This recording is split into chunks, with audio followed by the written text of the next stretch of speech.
তো হ্যালো বন্ধুরা, good evening. সবাই কেমন আছো? আশা করছি খুব ভালো আছো। তো তোমাদের সঙ্গে আজকে একটা জিনিস শেয়ার করতে চাই। তো আজকে হলো মেন্স ডে উপলক্ষে আমাদের সেনকো গোল্ড থেকে একটা গিফট দিয়েছে, দুটো। তো তোমাদেরকে সেটাই দেখাবো, চলো। তো দেখো, এই যে হলো এটা, দেখতে পাচ্ছ সেনকো গোল্ডের ব্যাগ। এই যে সেনকো গোল্ড লেখাই আছে।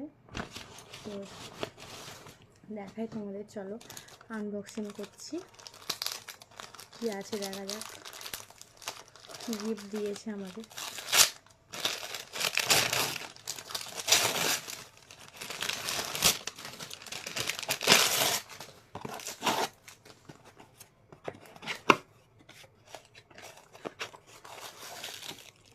ওয়াও, খুব সুন্দর একটা কাপ দিয়েছে। তো দেখো, এই যে কাপটা, এটা দিয়েছে